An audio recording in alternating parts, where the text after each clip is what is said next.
Hai, selamat datang di podcast Pojok 5, tempat kita ngobrol santai tapi berbobot. Saya, Sulfiana Rosanti, dan hari ini kita bakal bahas topik yang berat tapi penting banget, yaitu tentang tantangan kebangsaan masa kini.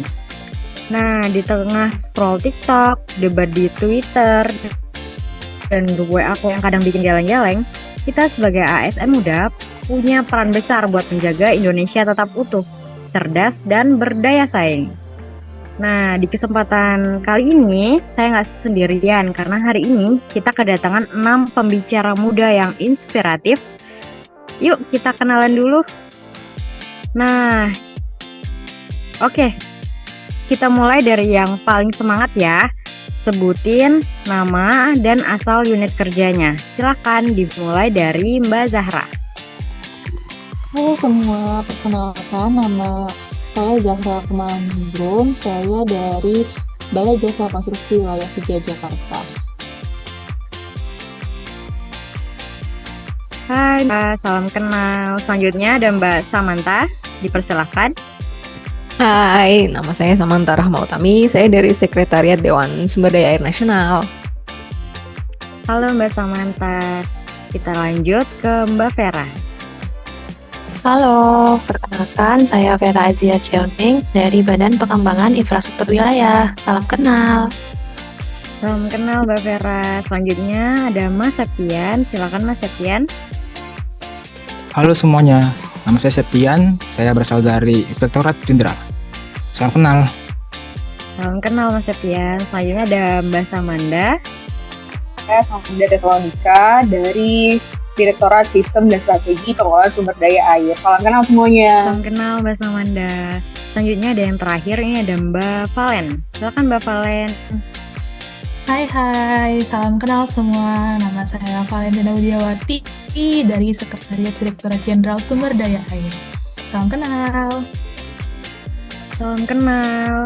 Nah, terima kasih Mas Mbak atas perkenalannya. Kita lanjutkan ya. Nah, sekarang kita masuk ke pertanyaan pemanasan. Menurut Mas Mbak di sini, apa sih arti tantangan kebangsaan di era sekarang?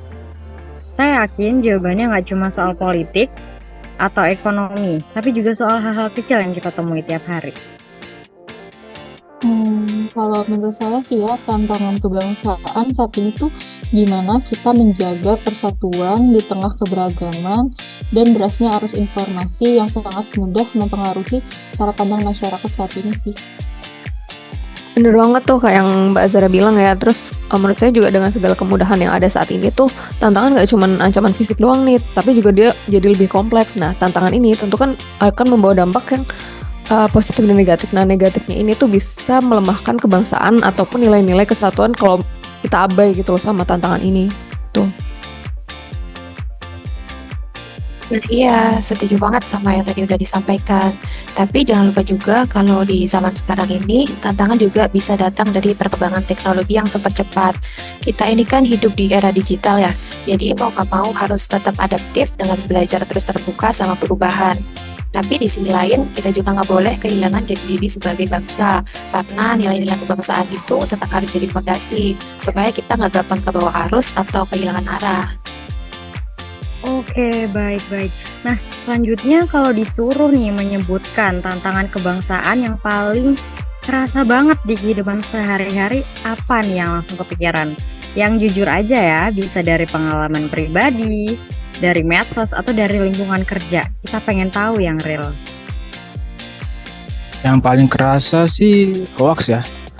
Bisa kita lihat dari lingkup yang paling kecil, yaitu keluarga. Terkadang masih banyak info yang agak nggak jelas asal-usulnya. Hal ini sungguh berbahaya, terutama bagi orang tua yang seringkali menjadi target pemberitaan hoax. Dari lingkup kecil saja, ini bisa menimbulkan pertengkaran antara anak dengan orang tua mengenai kebenaran dari sebuah info. Apalagi jika hoax tersebut dalam lingkup yang lebih besar, skala nasional misalnya. Hal itu justru menjadi ancaman bagi bangsa dan negara. Nah, iya tuh, misalnya kayak udah hoax. Jadi tuh orang-orang tuh malah jadi intoleran sama langsung percaya gitu sama kabar hoax ini. Jadi mereka mudah percaya, dan itu malah jadi intoleran. Kayak kalau kalian lihat tuh komen-komen netizen di sosmed itu pasti pedes banget, walaupun mereka tuh kayak nggak peduli itu bener atau enggak gitu loh. Jadi itu nggak mencerminkan banget nih bangsa Indonesia yang bersatu sama kemanusiaan.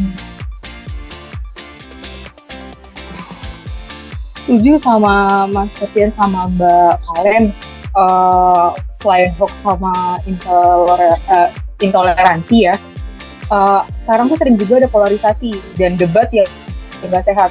Sama kayak tadi yang Mbak Karen bilang, kalau seandainya di medsos itu sering ada perdebatan yang sebenarnya nggak perlu kan, perdebatan politik lah atau isu sara lah, yang bikin suasana tuh panas. Padahal sebenarnya kadang tuh yang kita debatin itu teman dekat kita gitu. Jadi gara-gara itu kita renggang. Padahal cuma gara-gara beda pandangan aja gitu. Nah, ya bener banget. Nah, sekarang kita balik lagi nih ke diri kita sendiri. Sebagai ASN muda, kita bukan cuma pelaksana tugas, tapi juga sebagai agen perubahan.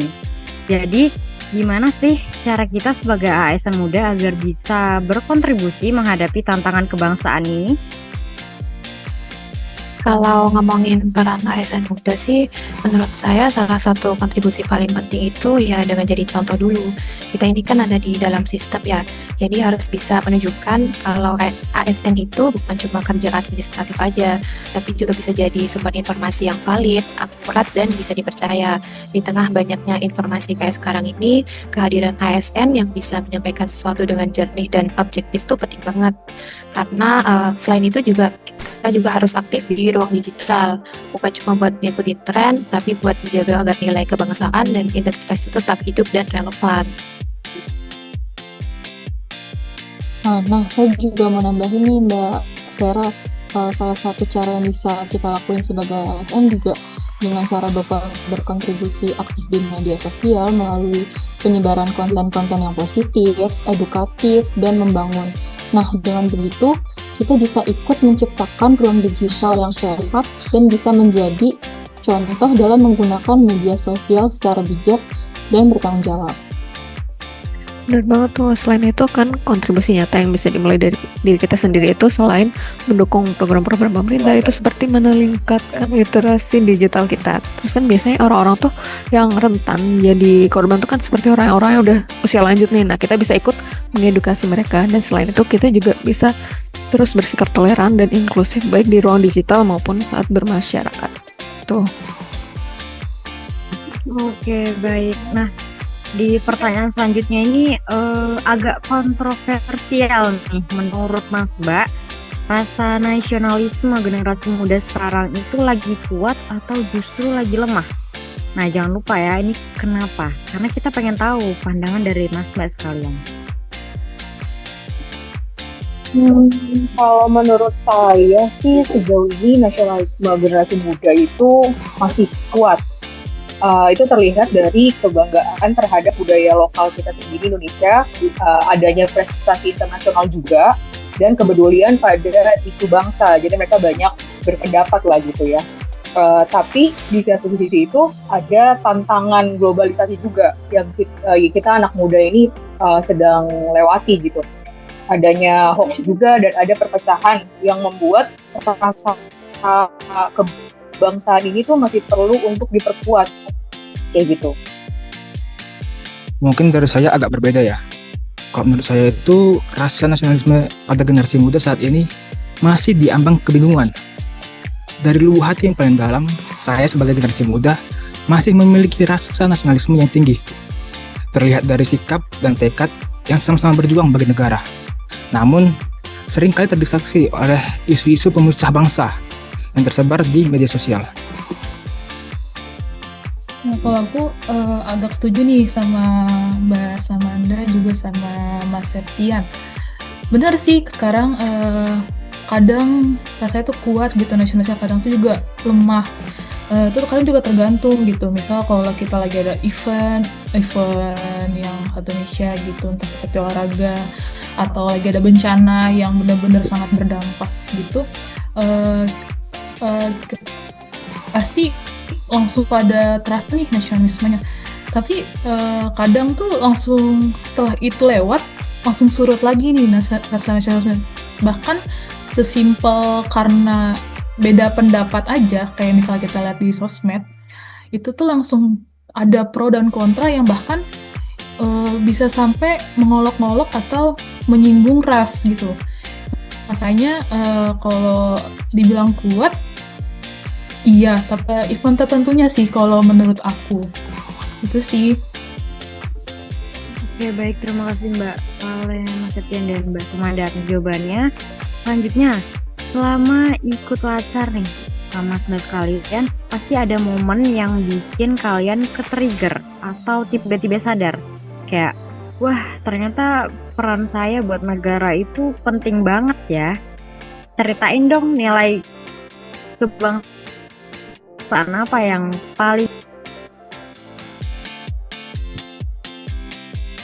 Kalau untuk saya itu tuh tetap tentang nasionalisme, karena kan bagaimanapun kita sebagai ASN tuh bukan cuma sekadar pelayan publik, tetapi juga penjaga persatuan bangsa juga, dan juga tuh role model bagi masyarakat. Nah, nilai ini itu akan selalu mengingatkan kita untuk tetap menempatkan kepentingan bangsa dan negara di atas kepentingan pribadi, golongan maupun daerah. Kalau dari saya, selama latsar itu di situ saya jadi sadar kalau jadi ASN itu bukan cuma soal kerja di balik meja, tapi juga punya tanggung jawab buat melayani masyarakat. Jadi peran kita tuh langsung berdampak ke banyak orang, dan itu bikin saya makin merasa pentingnya berkontribusi buat negara. Nambahin juga Mbak, kalau dari saya sendiri sih yang paling membekas banget itu nilai loyalitas sih, karena dari situ saya lebih memahami dan menghargai makna pengabdian sesungguhnya, yaitu bukan cuma sekedar kerja, tapi juga berkomitmen untuk setia melayani masyarakat dan negara dengan sepenuh hati. Oke, jawaban dari Mbak Salma tentang dan Mbak Zahra ini sangat-sangat bikin kita sadar ya, ternyata kita itu sepenting itu buat negara ini. Nah, sebelum kita tutup, saya mau minta satu kalimat singkat dari mas-mas kalian. Indonesia akan kuat kalau... Nah, jawaban kalian akan jadi penutup yang powerful buat episode kali ini. Oke, dari aku duluan ya. Indonesia akan kuat kalau kita bersatu bersama-sama. Pasti. Itu ya, kalau dari aku. Oh, dari saya, Indonesia akan kuat kalau anak mudanya peduli akan tantangan masa kini yang sedang dihadapi. Kalau dari saya, Indonesia akan kuat kalau semua mau belajar. Kalau dari saya tuh, Indonesia akan kuat ketika nilai kebangsaan tetap dijaga. Kalau dari saya, Indonesia itu akan kuat kalau ASN-nya berintegritas.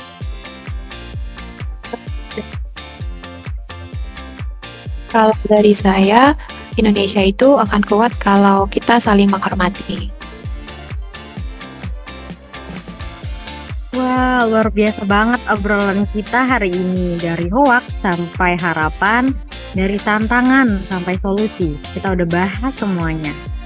Buat kalian yang dengerin, ingat, jadi ASN muda itu bukan cuma soal kerja, tapi soal kontribusi. Sampai jumpa di episode berikutnya.